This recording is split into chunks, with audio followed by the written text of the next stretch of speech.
The ring is called Halo. As far as we know, it's a powerful and ancient weapon. Captain Keyes is placing the Pillar of Autumn in Combat Alert Alpha. It's payback time, ODST. Move out!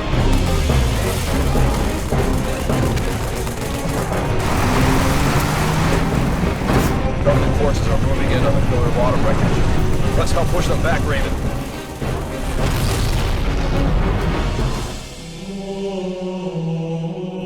Reports are saying the Covenant let something loose on the ring. Something dangerous. Weapons ready, Raven.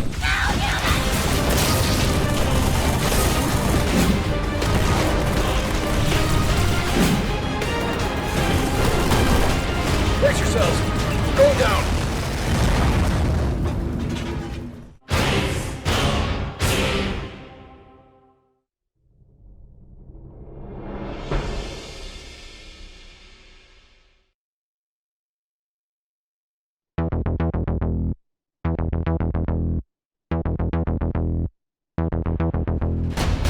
We have been talking about a Halo arcade game for years. Actually, the seed of that conversation is a Halo pinball machine, which we still haven't made.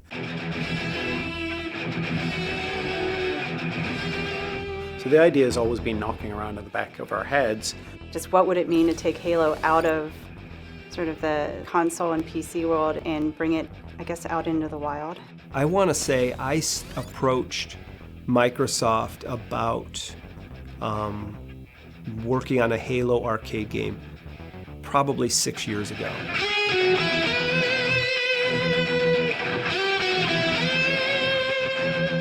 The idea has been around for forever, but I think without that move from Raw Thrills, we would never have found what the right vehicle for that was. I got called up to the front of the office and I was just asked, would you like to make a Halo game? And I was like, hell yeah, I want to make a Halo game. Who does not want to make a Halo game?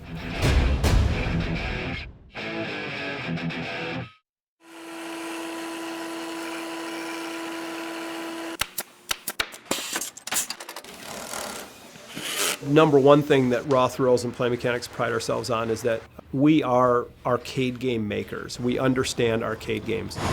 Our company creates games from concept through software, hardware, mechanical, and then all the way to manufacture.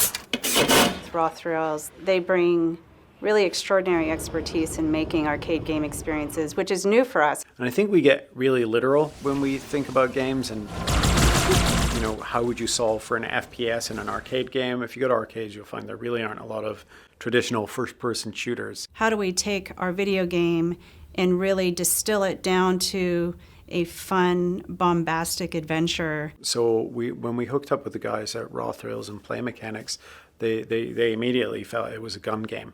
The format of this game is something I've been wanting to do for a very long time. So when Halo showed up, this sort of bottled up idea I've been sitting on for years had a place. It had a place that made sense. An arcade game is a physical, big game that sits in a location. And to do that, it takes lots of people and lots of different types of work and effort to get us to that point. See, normally I'm doing software, which is mainly what I do. This is what the actual camera is going to look like. And software starts first, right? So in software, we come up with the imagery of the game. This is our G7 engine. The ideas of the game, the tempo and the pace of the game. What are the sort of key elements that the gameplay is going to be? Yeah, there's the impact. There's nothing we can do. You know, we put a lot of effort into capturing all the little details of Halo.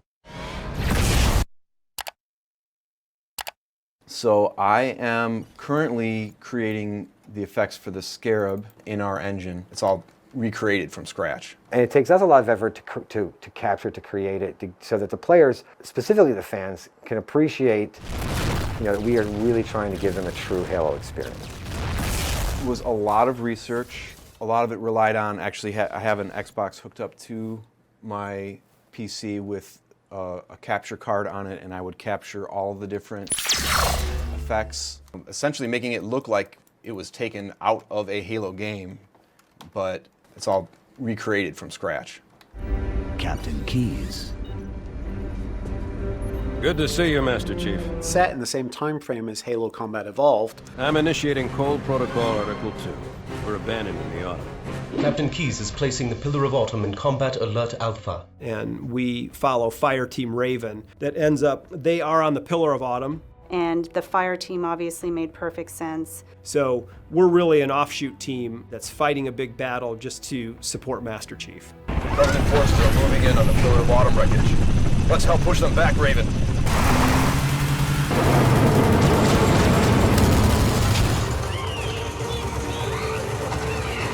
This is our development station. We design the game on this, we make the game on this, we test the game on this, we play the game on this.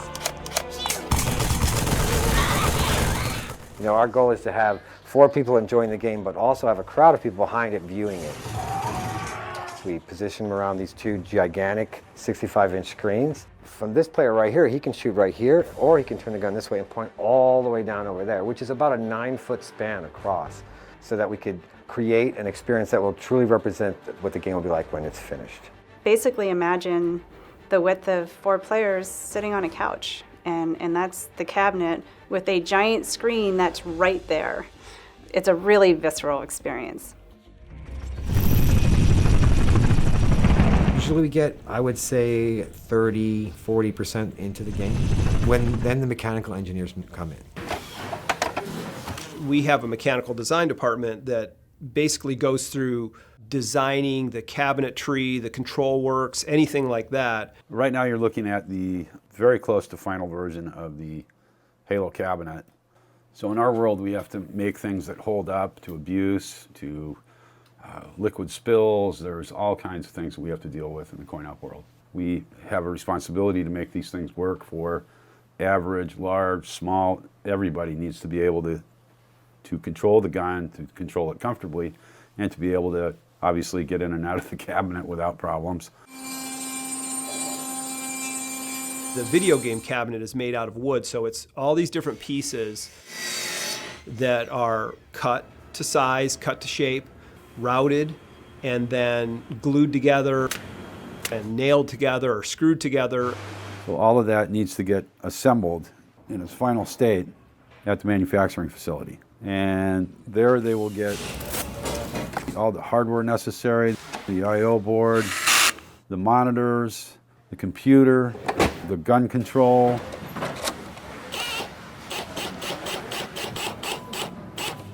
Our goal was to get this thing as big and bright as possible so that in any location you can't miss it.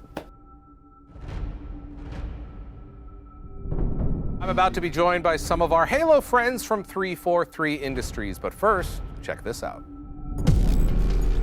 The unit itself is awesome. But I mean, this thing is the biggest arcade game I've ever seen. The Halo Fireteam Raven arcade cabinet is nothing if not imposing. It is literally like 11 feet by 11 feet by 11 feet. 130 inches 4K screen. What? 4-player sit-down co-op. It's really neat because it is 2 screens, but you can shoot across both of them. Yeah. And so having that extra space is really important when you're trying to like steal kills on the other side of the screen. And by the way, we've got some awesome, pretty robust leaderboards now on Halo Waypoints. You can actually generate a QR code. You can scan that QR code. You can actually sign in under your gamer tag at the arcade. It's really awesome. That's like super next level. Yeah, right. I dreamt of that when I was a kid. Yeah.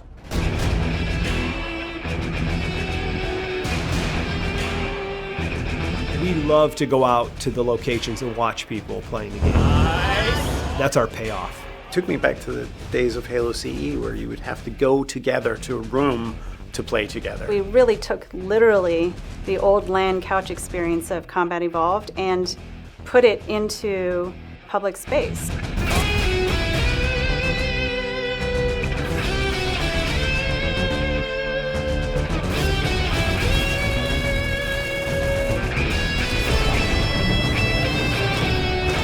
When I want people to see this, I want them to be shocked that somebody actually built this thing. And I want this game to be everything. Big, exciting, epic.